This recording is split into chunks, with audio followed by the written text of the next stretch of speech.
Umuziki wo kuramya no guhimbaza Imana mu Rwanda, amakorali yo muri Adepr afite amateka akomeye cyane.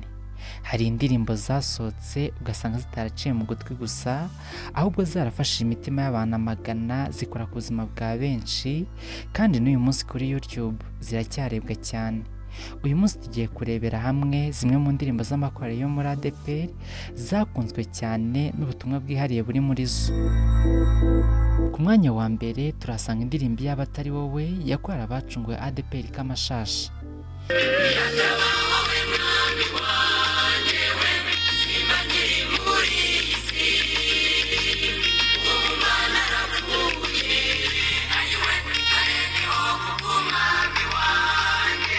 Iyaba atari wowe Mana ni imwe mu ndirimbo z'amateka zakunzwe cyane mu Rwanda. Yahimbwe kandi irimbwa na korali Abacunguwe yo muri Adepr Kamashashi. Iyi ndirimbo yasohotse mu myaka yo hambere kuri alubumu yabo ya kabiri, ikaba yarubakiye ku butumwa bukomeye bw'ishimwe n'uburinzi bw'Imana. Iyi ndirimbo yubakiye ku gushima Imana kubw'ubuzima n'amaraso ya Yesu.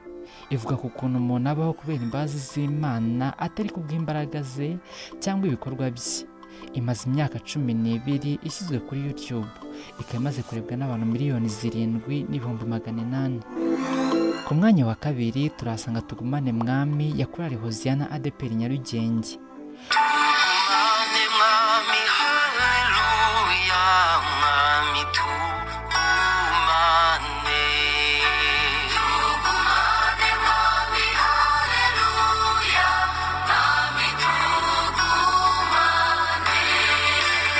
Tugumane Mwami ni indirimbo y'amateka yanditswe ikanaririmbwa na Kuri Hoziana yo muri Adepr Nyarugenge, ikaba yarabaye umusemburo w'agakiza n'uburirimbyi muri gospel nyarwanda.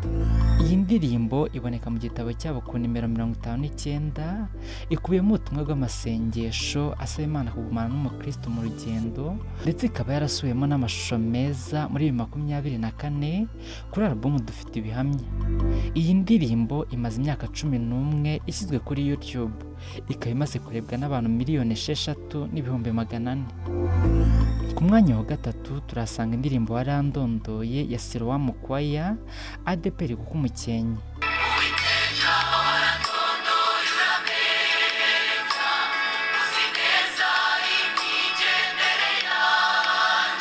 Indirimbo Warandondoye ya Kuri Siloam yashimangiye ishimwe rikomeye ry'uburyo Imana izi umuntu ku giti cye, yibanda ku gushimira Imana kubwo kumenya umuntu, kumugandura n'uburyo nta hantu na hamwe umuntu yakwisha amaso yayo.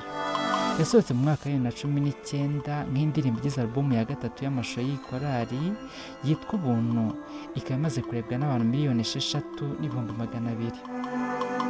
Ku mwanya wa kane turasanga Imana Ikwiye Amashimwe ya korali Jehovah Jireh Iyerika.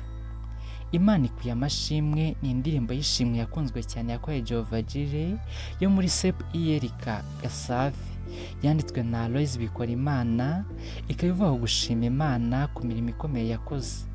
Yasohotse bwa mbere mu mpera za 2020 mu buryo bw'amajwi, nta mashusho yasohoka mu mpera za 2021.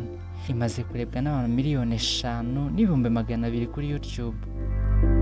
Ku mwanya wa gatanu turasanga indirimbo Kurinda ya Kuri Goshen Adepr Muhoza. Kurinda Mana ya Goshen Family Choir yasohotse tariki ya mbere Gashyantare 2022. Ni indirimbo y'amashimwe yari igamije guhumuriza abantu bari mu bibazo bikomeye binyuze mu butumwa buhamya ubuhungiro mu Mana. Iyi ndirimbo yafatiwe amashusho i Musanze, ikaba yarateguriwe n'igitaramo cyitiriwe Kurinda Live Concert cyabaye mu ntangiriro za 2023. Kuri ubu imaze kurebwa na 4,400,000 kuri YouTube. Ku mwanya wa gatandatu turasanga indirimbo Ntiwigeze Udutererana ya Kuri Source. Indirimbo Ntiwigeze Udutererana ya Kuri Source yo muri Adepr Mbugangari yasohotse muri 2019 kuri alubumu yabo ya kabiri. Yamamaye kubera ubutumwa buvuga ku budahemuka bw'Imana. Iyi ndirimbo ivuga ku makuba n'urukundo rw'Imana, bituma uyu mutwe w'abaririmbyi waramamaye cyane. Imaze kurebwa na 4,400,000 kuri YouTube. Ku mwanya wa karindwi turasanga indirimbo Dusubije Amaso Inyuma ya Holy Nation. Indirimbo Dusubije Amaso Inyuma ya Holy Nation Choir yo muri Adepr Gatenga ni ubutumwa bukomeye bwo gushima Imana ku byo yagejejeho abayizera. Iyi ndirimbo yasohotse muri 2021 ikunzwe cyane, ishingiye ku kuramya no kwibuka ubuntu bw'Imana mu bihe bikomeye. Imaze kurebwa na miliyoni 4,200,000 kuri YouTube, bigaragaza ko ubutumwa bwayo bwageze kure. Ku mwanya wa 8 turasanga indirimbo Mugeni wa Yesu yakoranye Hoziana yo muri Adepr Nyarugenge. Indirimbo Mugeni wa Yesu ya Hoziana kwaya yo muri Adepr Nyarugenge ni igihangano kizwi cyane mu Rwanda kuva muri 2023, kigamije gukangurira abakristo kwitegura kugaruka kwa Yesu. Iyi ndirimbo yanditswe na kwaya yashinzwe mu 1978 yahoze yitwa Gasave. Yamenyekanye cyane kubera ubutumwa bwayo bw'ivugabutumwa n'imyambarire iranga amakwaya ya kera. Iyi ndirimbo Mugeni wa Yesu imaze kurebwa n'abantu 3,200,000 kuri YouTube.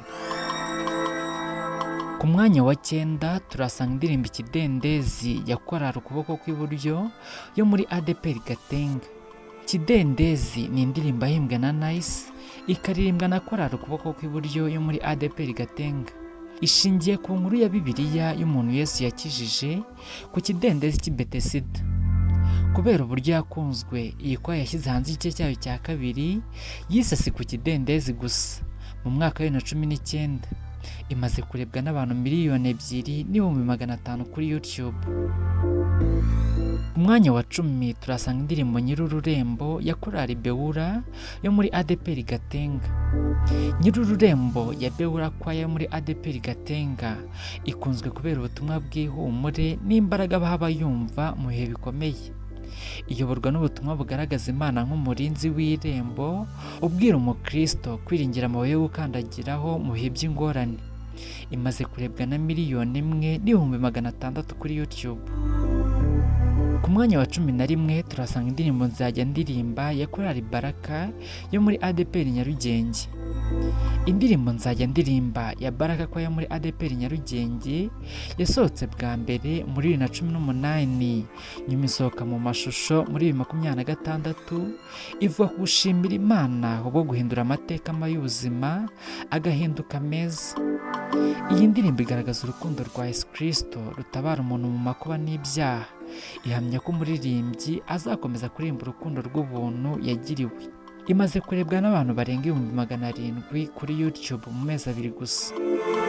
Mushimiye gukurikirana ikiganiro cyose kuri Mugisha TV, mukomeze gukanda subscribe kugira ngo ibiganiro nk'ibi byiza tubagezeho umunsi ku wundi bijye bageraho ku gihe. Ndabashimiye.